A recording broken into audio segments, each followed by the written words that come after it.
tarde, meu nome é Bruno, trabalho aqui no Senai de Tubarão, Santa Catarina, e essa é uma aula para os alunos do curso técnico de Automação Industrial e Eletrotécnica aqui do Senai de Tubarão. A nossa primeira aula será uma introdução à eletropneumática e eletrohidráulica. Sempre gosto de começar com um circuito bem simples do tema. Vamos ver esse exemplo.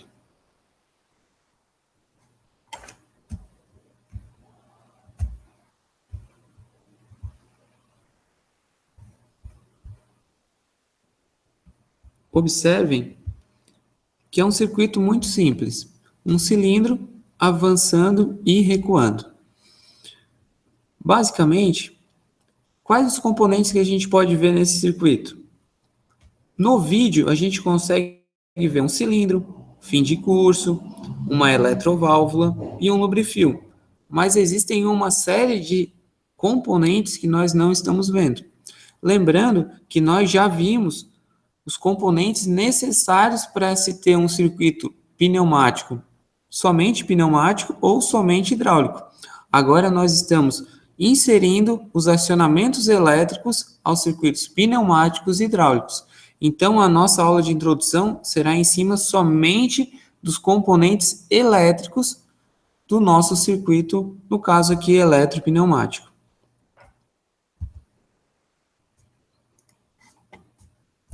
Pois bem, para que eu possa ter um circuito eletropneumático ou eletrohidráulico, é necessário que eu tenha 3 grupos de componentes. O primeiro grupo são os elementos de entrada de sinal. O segundo grupo são os elementos de processamento de sinal. E o terceiro grupo são os elementos de saídas de sinal.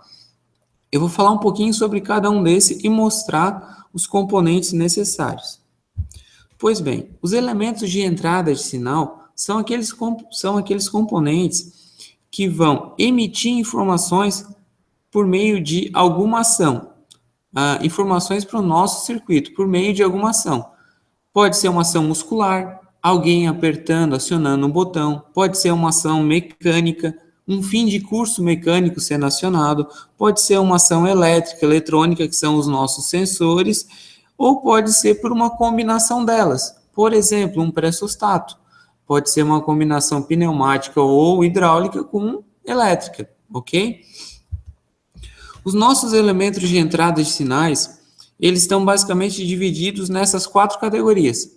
Existem alguns outros elementos que nós não vamos falar. Réguas potenciométricas, transdutores de pressão, sensores para medir temperatura. Isso a gente não vai falar.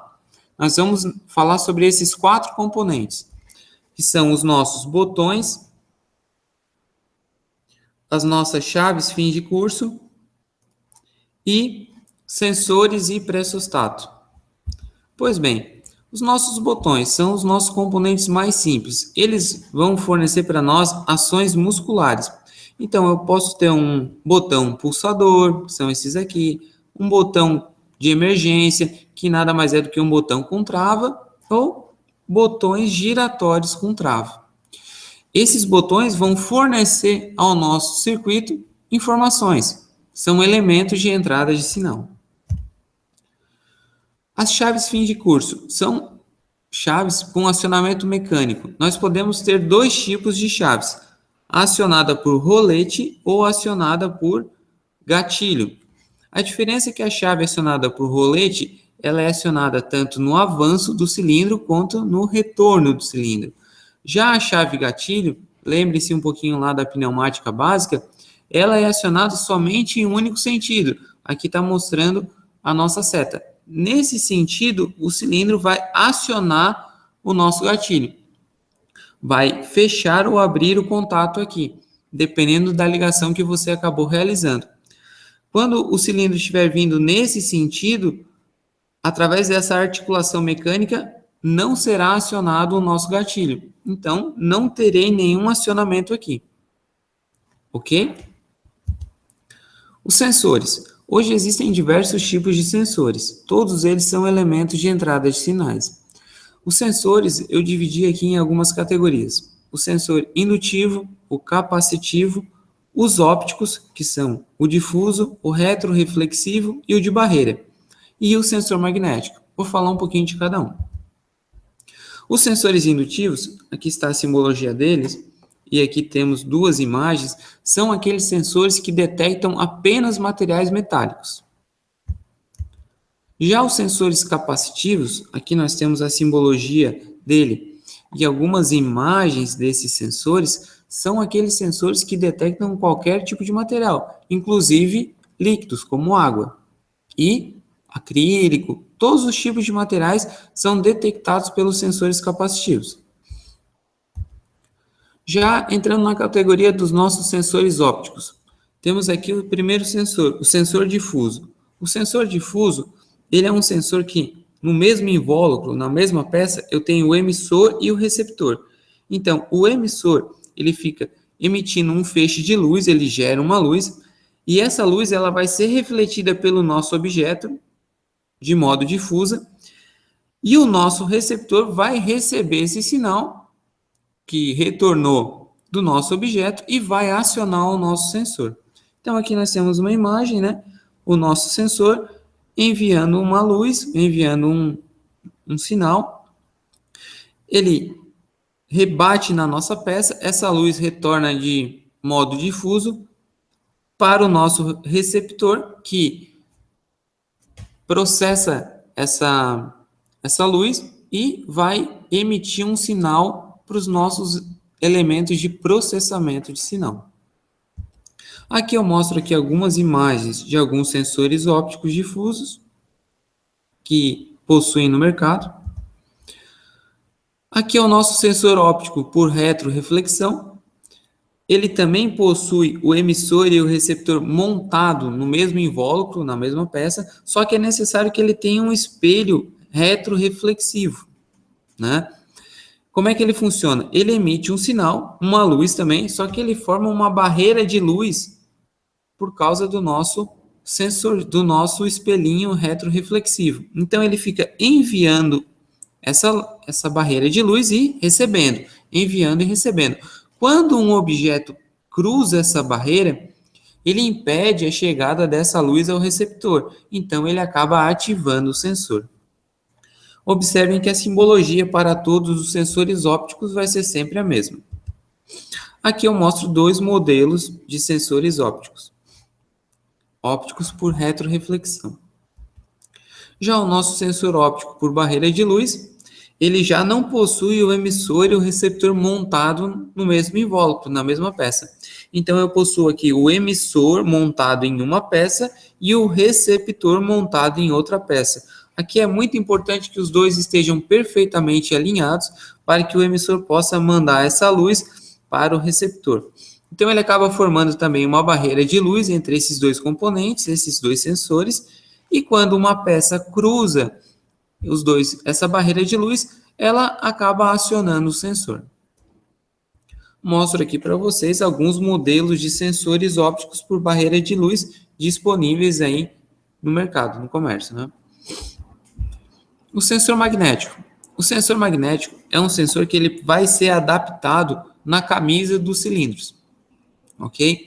Então, aqui eu tenho um exemplo de um sensor magnético acoplado aqui na camisa do nosso cilindro, um cilindro pneumático. A camisa desse cilindro é um perfil de alumínio.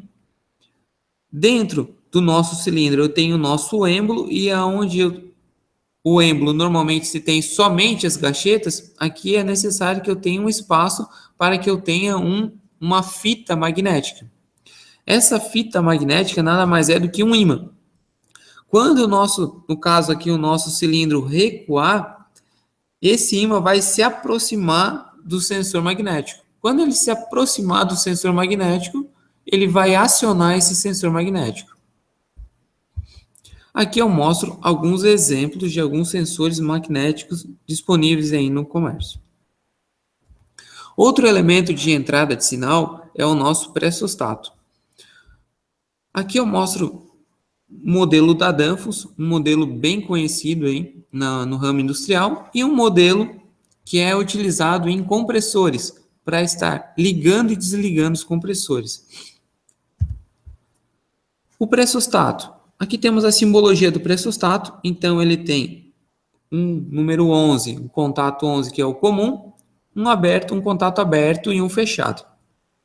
Ele é um componente eletropneumático ou eletrohidráulico. Quando eu possuo uma seta inclinada a 45 graus sobre uma mola, significa que eu possuo uma regulagem. No caso aqui eu tenho uma regulagem de pressão, uma regulagem da mola, e conforme a pressão, esse nosso pressostato vai acionar ou desacionar. Vou mostrar aqui no exemplo aqui do lado. Quando eu tiver uma pressão maior do que a regulada pela mola, ele vai abrir esse contato que está fechado, ou ele vai fechar esse contato que está aberto. Então, eu venho aqui e faço a regulagem no nosso pressostato em 6 kg por centímetro quadrado, a nossa unidade de pressão. Que aqui eu possuo uma linha de pilotagem, que é a entrada de pressão pneumática, por exemplo. Entrada de ar comprimido. Quando o ar comprimido atingir uma pressão superior a 6 kg por centímetro quadrado, o ar vai ser responsável por vencer a força dessa mola. Vencendo a força dessa mola, essa pecinha aqui, ela vai avançar, porque esse pino aqui vai empurrar a nossa pecinha e ela vai acionar esse pininho. Acionando esse pino, o contato que estava fechado, ele abre. Então, acionando alguma coisa, por exemplo, uma prensa. Quando atingir determinada pressão, eu posso fazer determinada função. Se a pressão não for atingida, eu não libero para fazer o acionamento. Os elementos de processamento de sinal são aqueles elementos que vão receber os sinais de entrada, os sinais que foram emitidos pelos nossos sensores, pelos nossos fins de curso, pelos nossos botões ou pelo pressostato. Eles vão combinar esses sinais e vão gerar o comando elétrico para os nossos elementos de saída, certo? Os nossos elementos de processamento de sinais, basicamente, nós vamos utilizar na nossa disciplina os relés ou contatores, que são a mesma coisa, a gente vai abordar aqui como o mesmo componente, os relés temporizadores e os contadores de impulso. Vocês podem se perguntar, o CLP, o Arduino, um microcontrolador, ele é um elemento de processamento de sinal? Com certeza. Mas nós não abordaremos esses componentes. Esses componentes serão abordados na disciplina de CLP. Os relés ou contatores. A simbologia para relé ou contator é a mesma. A diferença entre eles é que a carga que eles acionam. Então, os relés ou contatores, eles processam os nossos sinais de entrada e combinam entre si, gerando um sinal de saída, que vai acionar provavelmente uma solenoide, uma lâmpada, uma sirene. Os relés ou contatores nada mais são do que interruptores que são acionados eletromagneticamente para determinadas capacidades de ligação. O relé tem uma capacidade de ligação menor do que um contator. Mostro aqui um exemplo de relé e um exemplo de contator. O contator ele é empregado para cargas maiores, com potências mais elevadas, para ligar motores, aquecedores, iluminação. Para ligar solenoides, não é necessário ser um contator, pode ser um relé, ok? Relés temporizadores. Possuímos dois tipos de relés temporizadores, o com retardo na energização, que é esse aqui que eu estou mostrando agora, e com retardo na desenergização. O com retardo na energização, quando eu alimento ele, eu regulo um tempo e após esse tempo ele aciona aqui os nossos contatos, fechando um contato ou abrindo um contato. Então, quando eu ligo aqui, alimento a bobina do nosso relé, ele vai levar um tempo que eu acabo regulando, um tempo que eu regulei, e depois que ele vai fazer o acionamento. Então, por isso que ele se chama retardo na energização. Ele demora para ligar. Agora, o relé temporizador com retardo na desenergização é o contrário. Quando eu termino a alimentação, eu desliguei a alimentação, ele demora um certo tempo para desligar. Então, se eu desliguei a alimentação, o contato que estava fechado, ele demora um certo tempo para ele abrir novamente. E o contato que estava aberto, ele demora um certo tempo para fechar. Os dois têm, cada um tem as suas aplicações específicas. Os contadores pré-determinadores são componentes que registram a contagem de movimentos de um cilindro, por exemplo. Um cilindro é necessário que ele avance 3 vezes. Ele irá avançar 3 vezes através de um elemento de entrada de sinal, que pode ser um sensor ou um fim de curso. Esse sinal do sensor ou do fim de curso vai para o nosso contador e ele vai fazer uma determinada contagem. Quando ele atingir o nível de contagem que eu determinei, ele vai acionar uma saída. Vai acionar um contato aberto ou fechado. Esses são os nossos elementos de processamento de sinal. Agora, os elementos de saída de sinal são aqueles elementos que recebem os sinais elétricos que foram processados e enviados pelo comando elétrico para realizar o trabalho final esperado. No caso de uma bobina, ela vai transformar o sinal elétrico num sinal mecânico, acionando uma válvula direcional. Então, os elementos de saída de sinal. Nós temos aqui os mais comuns: o indicador luminoso, o sonoro e a solenoide. O indicador luminoso são as nossas lâmpadas, os nossos LEDs. Eles servem para uma sinalização visual de algo que ocorreu ou vai ocorrer. O indicador sonoro, a sirene, a cigarra, a buzina, né? Também servem para sinalização, só que acústica sonora, né, de eventos que vão ocorrer ou ocorridos, né? Prestes a ocorrer ou ocorridos. E os nossos solenoides, que são os elementos mais comuns que nós vamos utilizar aqui em grande quantidade, que nada mais são do que bobinas eletromagnéticas, que quando energizadas, elas vão gerar um campo magnético e através desse campo magnético, elas atraem o nosso núcleo móvel e o nosso núcleo móvel aciona o carretel da nossa bobina, da nossa válvula, da nossa eletroválvula, transformando a energia elétrica numa energia mecânica, que nada mais é do que movimentar o carretel da válvula. Em uma próxima aula eu vou explicar muito melhor o solenoide. Hoje é mais uma introdução em que eu vou demonstrar todos os componentes. Mas vai ter uma aula específica para solenoides, demonstrando um pouco melhor como funcionam os solenoides, as suas partes e tudo mais. Então aqui eu mostro um exemplo. Então eu tenho um interruptor aqui. E quando eu ligar esse nosso interruptor, eu vou enviar um sinal elétrico para a nossa bobina. Aqui, a nossa bobina ela vai gerar um campo magnético. Eu ainda possuo um núcleo fixo ou armadura que vai direcionar esse campo magnético, fazendo com que o nosso núcleo móvel, que é essa peça aqui, ela seja atraída por esse campo magnético e ele vai mudar de posição através da corrente, do sentido do campo magnético que eu estou gerando. Quando esse nosso núcleo móvel ele muda de posição, ele vai se deslocar nesse sentido. Ele se deslocando nesse sentido, ele vence a força da mola que está aqui desse lado. Ele vencendo a força da mola que está aqui desse lado, ele desloca o carretel da válvula. Ele deslocando o carretel da válvula, a válvula libera pressão para os pórticos A ou B, dependendo do lado aqui da bobina que vai ser acionada.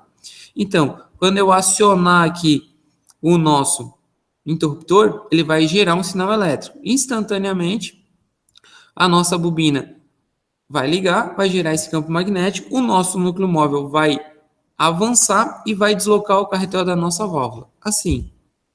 Acionei aqui o nosso interruptor, a nossa bobina que está ligada, o nosso núcleo móvel, ele foi deslocado, acionando um pino que desloca o carretel da nossa válvula, vencendo a força da mola. Observem que a mola está comprimida, liberando aqui pressão para o pórtico A, por exemplo. Quando eu desligar o nosso interruptor, instantaneamente, o nosso campo magnético que foi gerado, ele cessa e essa mola que está tensionada vai empurrar de volta o carretel para a posição original. Assim, fazendo com que a válvula, a linha de pressão esteja fechada. Pois bem, pessoal, mostro aqui um exemplo de um circuito eletrohidráulico. Nós já conversamos dos componentes básicos para um circuito hidráulico e para um circuito pneumático. Então, aqui possuímos um atuador, uma eletroválvula, uma válvula de alívio ou de segurança, manômetro, uma bomba de deslocamento fixo positivo, um filtro de sucção e o nosso motor aqui e o retorno para o tanque. Então, aqui nós temos o nosso circuito hidráulico. O que mudou aqui? Mudou que agora ele não é mais um circuito hidráulico básico, em que o acionamento era por alavancas, acionamentos manuais. Agora ele vai ser por um acionamento elétrico.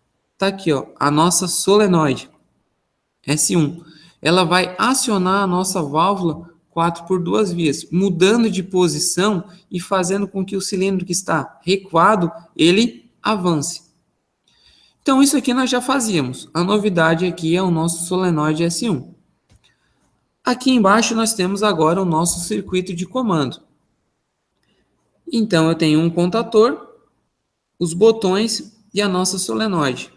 Os nossos botões E1, E2 e E3 são os nossos componentes de entrada de sinal. O nosso contator, ou relé, vamos adotar aqui o termo contator, inclusive o K1, né? A simbologia de K1 que representa contatores ou relés.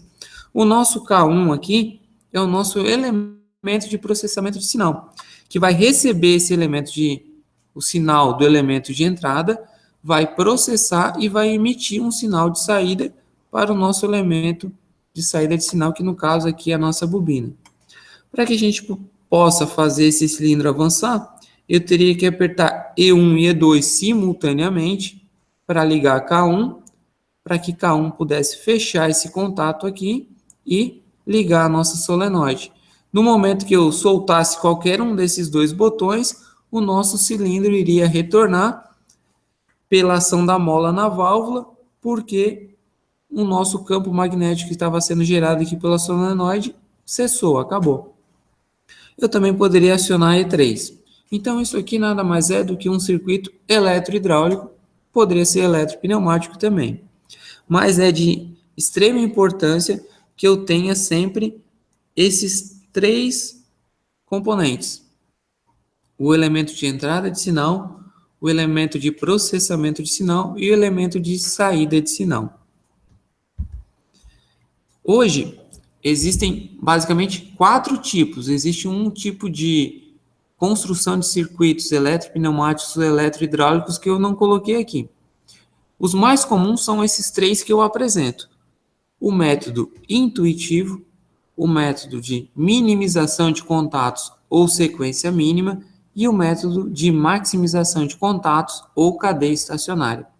Nas próximas aulas eu vou estar demonstrando de uma forma bem explicada, passo a passo, como funciona o método intuitivo, o método de minimização e o de maximização, as vantagens e as desvantagens desses 3 métodos, para que a gente possa estar nas nossas aulas construindo circuitos com uma grande facilidade. Obrigado pela atenção e até a próxima.